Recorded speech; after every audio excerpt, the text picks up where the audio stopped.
মা, ও মা, এদিকে এসো না। দেখো, কালকে যেখানে কাঁঠালটি ফেলেছিলাম সেখানে কত বড় একটা কাঁঠালের গাছ হয়েছে। টুম্পা, এটা একটা জাদুর কাঁঠাল গাছ। এই গাছের কাঁঠাল কখনোই শেষ হবে না। এখন থেকে প্রতিদিন তুমি অনেক কাঁঠাল খেতে পারবে। টুম্পা, আমি বাজারে যাব। ঘরে যে রান্না করার মতো কোনো বাজার নেই। তুই বাড়িতেই থাক মা, অন্য কোথাও যাস না কিন্তু। আমি বাজার থেকে তোর জন্য চকলেট নিয়ে আসবো। মা, তুমি বাজার করতে যাচ্ছ? আমাকেও তোমার সাথে নিয়ে যাও না মা। না রে টুম্পা, তোকে কি করে নেব বল? তুই তো আমার সাথে গেলেই খাওয়ার বায়না ধরবি। আমার কাছে যে বাড়তি কোনো টাকা নেই। তুই গেলেই বলবি এটা কিনে দাও, সেটা কিনে দাও। আমার কাছে তো অত টাকা নেই রে মা, তুই বাড়িতেই থাক।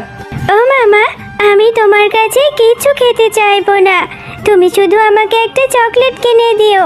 তবুও তোমার সাথে আমাকে নিয়ে যাও না মা। আমার যে বাড়িতে একা একা থাকতে একদমই ভালো লাগে না। আমার কাছে যে টাকা আছে সেই টাকা দিয়ে তো ঠিকমতো বাজারই করতে পারবো না রে মা। তুই কিন্তু কোনো কিছু খাওয়ার বায়না ধরিস না। আমার কাছে কোনো টাকা নেই। চল, এখন দেরি হয়ে যাচ্ছে। এরপর টুম্পা ও তার মা বাজারে চলে যায়। আর টুম্পার মা যখন বাজার করছিল তখন টুম্পা বাঘমামার কাঁঠালের দিকে তাকিয়েছিল। ও মা, ওই যে দেখেছো, বাঘ মামা ওইদিকে কাঁঠাল বিক্রি করছে। কত সুন্দর কাঁঠালের সুগন্ধ বেরিয়েছে, তাই না? হ্যাঁ রে টুম্পা, খুব সুন্দর কাঁঠালের সুগন্ধ বেরিয়েছে। কেন রে মা, কি হয়েছে? ও মা, তাহলে আমাকে একটা কাঁঠাল কিনে দেবে? দেখো না, ওই কাঁঠালের ঘ্রাণে আমার খুব কাঁঠাল খেতে ইচ্ছে করছে মা। আমার অনেক লোভ লাগছে, ইচ্ছে করছে যদি একটা কাঁঠাল খেতে পারতাম। দাও না মা, আমাকে একটা কাঁঠাল কিনে। টুম্পা, এই জন্যই তোকে বলেছিলাম আমার সাথে বাজারে আসতে হবে না। আমার কাছে যে অত টাকা নেই রে মা। আর একটা কাঁঠালের দাম তো অনেক টাকা।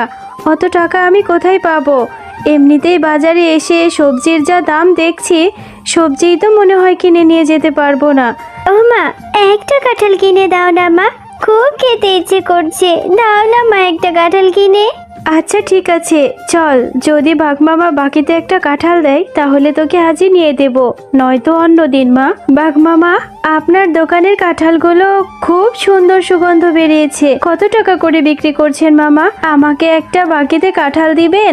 আমি আপনাকে 2-3 দিন পরেই টাকা পরিশোধ করে দেব। আরে শেফা, কাঁঠাল খেতে এসেছিস, তাও আবার বাকিতে? বাকিতে কোনো কাঁঠাল নেই। যদি আমার কাঁঠাল খেতে হয়, একটা কাঁঠালের জন্য 200 টাকা করে দিতে হবে। আগে 200 টাকা দিয়ে তারপর কাঁঠাল নিয়ে যা। আমার দোকানে বাকিতে কোনো কাঁঠাল নেই। বাঘমামা, আমার মেয়েটা যে কাঁঠাল খাওয়ার জন্য বায়না ধরছে। একটা কাঁঠালই তো, আপনি আমাকে বাকিতে দিন না। আমি 2 থেকে 3 দিন পরেই এসে আপনার বাকি টাকাটা দিয়ে যাব। আরে শেফা, এত জ্বালাস না তো। অযথা আমার সময় নষ্ট করছিস। যা, অন্য একটা কাস্টমার ধরতে দে। আমি বাকিতে কোনো কাঁঠাল বিক্রি করি না। টাকা নিয়ে তবেই কাঁঠাল খেতে আসবি। আচ্ছা ঠিক আছে মামা, একটা কাঁঠালের জন্য আপনি কত কথা শোনালেন, অথচ আমার স্বামী বেঁচে থাকতে আপনাদের কত সাহায্য করেছি। দিতে হবে না বাকিতে কাঁঠাল। আমার মেয়েটাকে নিয়ে আমি চলে যাচ্ছি। এরপর শেফা শিয়ালিনী তার মেয়ে টুম্পাকে নিয়ে সেখান থেকে মন খারাপ করে চলে যায়। মা, তোমার রান্না করতে তো এখনো অনেক সময় বাকি আছে। আমি ততক্ষণে একটু বেলির সাথে খেলা করে আসি, তাড়াতাড়ি চলে আসবো মা। টুম্পা, তুই না কেবলই বললি তোর অনেক খিদে পেয়েছে। এত খিদে নিয়ে তুই কি করে খেলবি? একটু পরেই যাস, এখন যেতে হবে না। হ্যাঁ মা, আমি তাড়াতাড়ি চলে আসবো। আর তুমি মন খারাপ করে আছো, আমি জানি। তুমি আমাকে কাঁঠাল কিনে দিতে পারোনি বলে তোমার ভীষণ মন খারাপ হয়েছে। তুমি আর মন খারাপ করো না মা। খুব বুদ্ধি হয়েছে তাই না? মায়ের মন খারাপও বুঝতে শিখে গেছিস। আচ্ছা রে মা, আমার টাকা হলে আমি নিশ্চয়ই তোকে বড় একটা কাঁঠাল কিনে দেব। যা, এবার খেলতে যা, আর তাড়াতাড়ি বাড়ি ফিরে আসবি। বেলি, এই বেলি, তুই আজকে মাঠে খেলা করতে যাসনি কেন রে? চল চল, আমরা মাঠে গিয়ে খেলা করব। না রে টুম্পা, আমি এখন খেলতে যাব না। আমাদের ঘরের পেছনে আমার মা কাঁঠাল পাড়ছে। আমার মা আমাকে সাহায্য করতে যেতে বলেছে। আমি এখন আমার মায়ের কাছেই যাব রে। বেলি, তোদের কাঁঠাল গাছে কাঁঠাল ধরেছে? হ্যাঁ, আমিও তোর সাথে যাব রে। আমিও তোর সাথে গিয়ে তোর মাকে সাহায্য করব।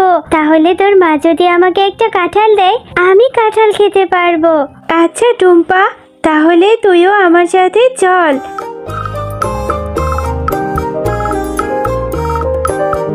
মা, তোমার কাঁঠাল কাটা কি হয়ে গেছে? আর কাঁঠাল কি পেকেছে? আমাকেই দাও, আমি কাঁঠাল খাবো। দেখো মা, আমি টুম্পাকেও সাথে করে নিয়ে এসেছি। টুম্পাও কাঁঠাল খাবে। ওকে একটা কাঁঠাল দাও না মা।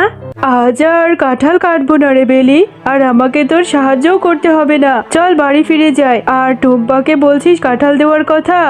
একটা কাঁঠালের অনেক টাকা দাম। টুম্পাকে ফ্রিতে কেন কাঁঠাল দেব? কাকিমা, তোমাদের কাছে তো কত কাঁঠাল ধরেছে, কত বড় বড় কাঁঠাল। আমাকে ছোট একটা কাঁঠাল দাও না কাকিমা। টুম্পা, তোদের মতো গরিবদের নিয়ে আর পারি না। আমার মেয়েটাকে পটিয়ে চলে এসেছিস কাঁঠাল খেতে। আমি তোকে কাঁঠাল দিতে পারবো না রে। আমাদের গাছে তো কত কাঁঠাল ধরেছে মা, তাহলে তুমি টুম্পার সাথে এমন ব্যবহার কেন করছো? ওকে একটা কাঁঠাল দিয়ে দাও না মা। ওরা তো অনেক গরিব, ওরা টাকা কোথায় পাবে কাঁঠাল কিনে খাওয়ার? আচ্ছা ঠিক আছে বেলি, তুই যেহেতু এত করে বলছিস, ওকে কি করে ফিরিয়ে দিই? এই টুম্পা, এই যে আমার পাশে রাখাই কাঁঠালটা রয়েছে, এটা একটু পচে গেছে। এটা থেকে কিছু অংশ ভালো বের হলে সেগুলো বেছে বেছে খেয়ে নিস। যা, এই কাঁঠালটা নিয়ে বাড়ি যা।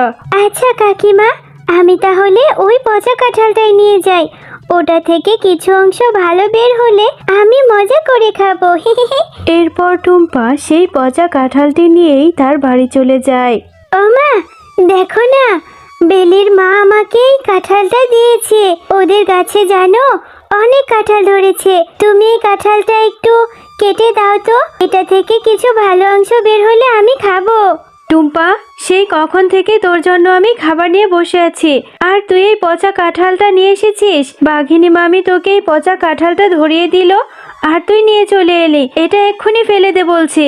পুরো কাঁঠালটাই তো নষ্ট না মা, কিছু অংশ তো ভালো পাওয়া যাবে। তুমি আমাকে ওই 2-3টা রোয়াই দাও না, আমি ওইটুকুনি খাবো। টুম্পা, এভাবে জিদ করিস না মা। এই পচা কাঁঠাল খেলে তোর পেট খারাপ করবে, পেট ব্যথা হবে, আর অসুস্থ হয়ে গেলে ডাক্তার ইনজেকশন দিবে। যা মা, এক্ষুনি এই কাঁঠালটা ফেলে দিয়ে আয়। আমার টাকা হলে আমি তোকে ভালো একটা কাঁঠাল কিনে দেবো মা। আচ্ছা মা, ঠিক আছে। আমার আবার ডাক্তারের ইনজেকশনে খুব ভয় লাগে। আমি এই পচা কাঁঠাল খেয়ে অসুস্থ হতে চাই না। আমি এক্ষুনি এই কাঁঠালটা ফেলে দিচ্ছি। এরপর টুম্পা তার মায়ের কথা মতো সেই পচা কাঁঠালটি নিয়ে তাদের বাড়ির সামনের পুকুরে ফেলে দেয়। কিরে টুম্পা, এখনো মন খারাপ করে আছিস? আয়, রাত হয়েছে, ঘুমিয়ে নে মা। আমি তোকে কথা দিচ্ছি, আমি টাকা জমিয়ে তোকে বড় একটা কাঁঠাল কিনে দেব। আরে, এই পুকুরে এত বড় একটা কাঁঠাল গাছ কোত্থেকে এলো? মা, ও মা, এদিকে এসো না। দেখো মা, আমাদের পুকুরে কত বড় একটা কাঁঠাল গাছ হয়েছে। কালকে যেই পচা কাঁঠালটা ফেলে দিয়েছিলাম, সেই কাঁঠালটা থেকে মনে হয় এত বড় গাছ হয়েছে। টুম্পা, তোমরা মাও মেয়ে অনেক ভালো, তাই তোমাদেরকে এই পচা কাঁঠাল থেকে এত বড় একটা জাদুর কাঁঠাল গাছ হয়েছে। এই কাঁঠাল গাছটি থেকে কখনোই কাঁঠাল শেষ হবে না। তোমরা তোমাদের ইচ্ছে মতো কাঁঠাল নিতে পারবে, আর এই কাঁঠালগুলো বাজারে বিক্রি করলে তোমাদের কষ্টও দূর হয়ে যাবে। আরে, এটা তো দেখছি জাদুর কাঁঠাল গাছ। তোমাকে অনেক ধন্যবাদ। সত্যি আমার মেয়েটার ইচ্ছা তাহলে এবার পূরণ হলো। আমি অনেক খুশি হয়েছি। হ্যাঁ মা, এই জাদুর কাঁঠাল গাছটা অনেক ভালো। এখন থেকে তোমাকেও আর কোনো কষ্ট করতে দেব না। এই কাঁঠালগুলো বিক্রি করে আমরা বাজার থেকে অনেক খাবার কিনে নিয়ে আসতে পারবো।